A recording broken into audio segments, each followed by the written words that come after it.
Some analysis. Kate Caesar joins me at pitch side with Francis Agboigbo. Guys, what a first half.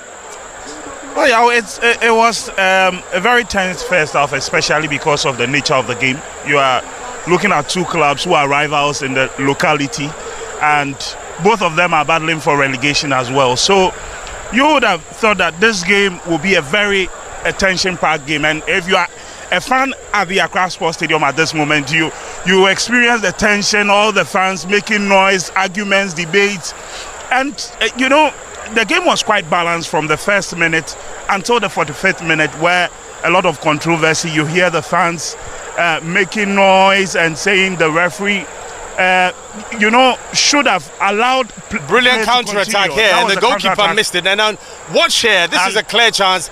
Brilliant cross comes in. Off, the goalkeeper is off his line, and the goalkeeper saves it. That's where he blew his whistle. And then the whistle is blown. Yes. But was the whistle blown? You could say that time, but did the whistle go before the last action? And the action, even after he blows his whistle, if you're neutral, you know that this situation, the referee put himself in there for people to. At this point, he had not blown his whistle. Well, the goalkeeper saved it. There's no offside. There's nothing much that seems to be. So that's where he blows his whistle. Yeah. After. Yeah. That's where he blows his whistle. In the melee. In the heat of the moment, shockingly, the referee blew the whistle. Well, maybe not shockingly if he's saying it was time, but perhaps you should let them play on. The simple rule of the game says that when the ball is in motion and it's in the attacking end, you should allow the game to flow. Let the danger simmer down, and you can blow. That makes logic. But in the heat of the moment, you don't blow the whistle.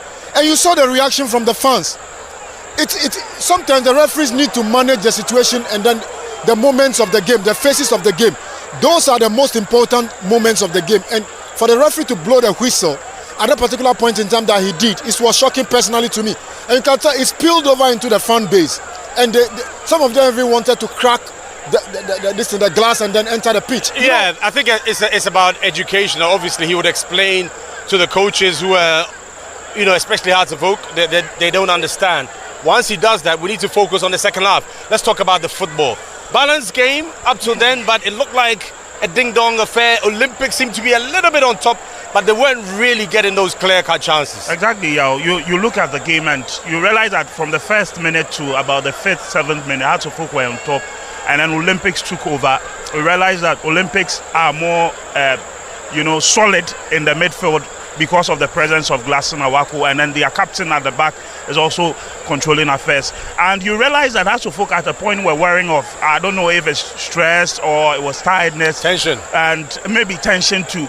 But at the end of the day, Olympics created some decent chances. The only thing you would say is that the chance at the final minute of the game was what marred the whole situation. But Olympics created openings from the flanks and all that.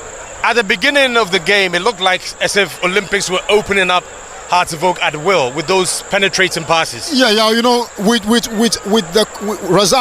Razak at the heart of Olympics midfield, and with Glasson Awako, they are short of quality long passes into the channel, and they know very well they targeted the left back of Hearts of Oak in the first 15 minutes, who happens to be Dennis Nkrumah Kosa. They've caused him problem down there. Basically, Hamza Issa has to start dropping deep to bail him out on some of the occasions. But the problem is Olympics figured him out, but they didn't manage to maximize the chances that they carved out in the first 15 minutes. And by the 20th minute, Hearts of Oak basically came back into the game. They started playing.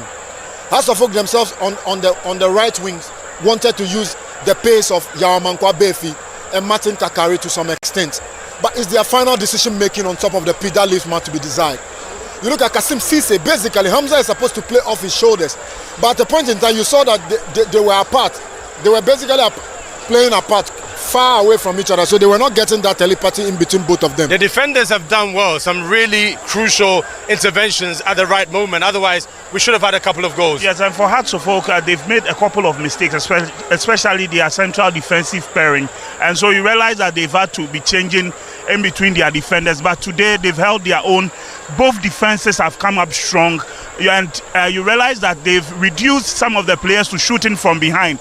You saw Hamza Issa shooting from behind. And also, I think Glasson Awako also getting a shot from behind with the goalkeeper saved there. And so for the defenses, they've come up on top. They've done well, and I think for Hearts of Oak, it's commendable for them, looking at what has happened in previous games. 45 more minutes to play.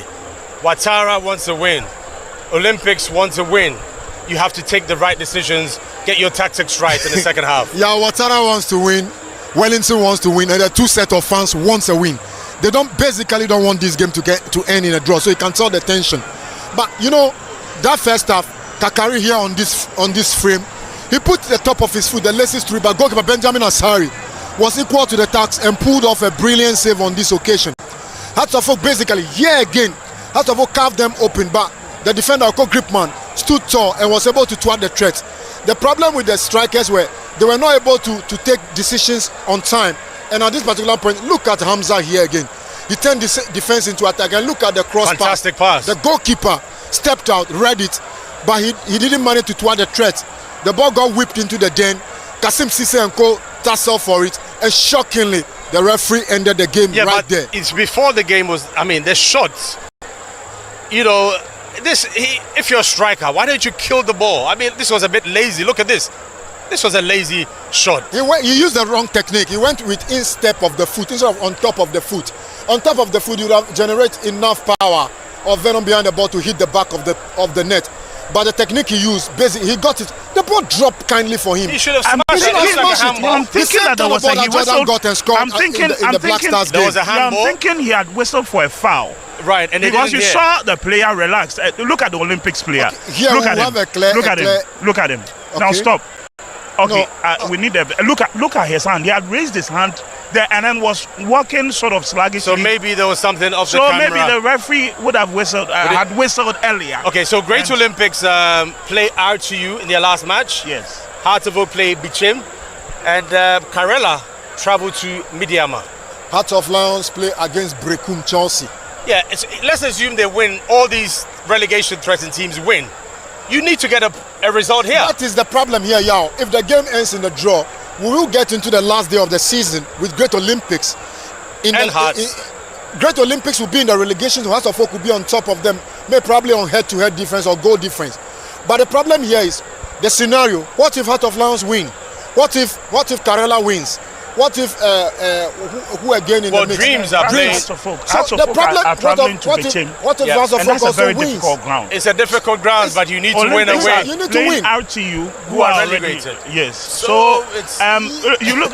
Beijing is not a very good ground for Hearts of Oak. It isn't. But if you're fighting relegation and you're Hearts of Oak, you should be able to travel. Why I'm saying this is because I think Hearts of Oak have this in their hands. They are playing home right now, and if you are Hearts of Oak, you would want to finish off this game so that it makes it easier for you in the final round, because you don't know what will happen in the final round. I think Dreams are safe. Yeah, Dreams will be safe. They have one extra game to play against RTU come midweek. Yes. RTU are so if they relegated. win that game, basically Dreams are safe before they even play on the last day of the season. Because you are looking at the table, Hearts of Oak have 41. Yeah. And I think Olympics have 40. 40, yes. Yeah, they do have 40. It is that tight. So a draw would not be good for Great Olympics. Karela have 44 points. So it's tough.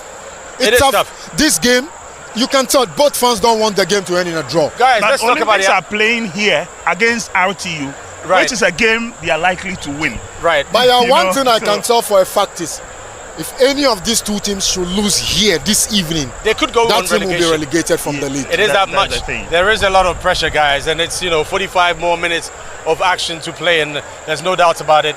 The fans are loving it, and I like the atmosphere. But I'm not hearing the Phobians sing as much. Are they under too much pressure? Yeah, they've forgotten about the ambient. They want the ball to hit the back of the net. There is tension. I want the first half up there in the stands, and people are not comfortable. I came down to meet Kate.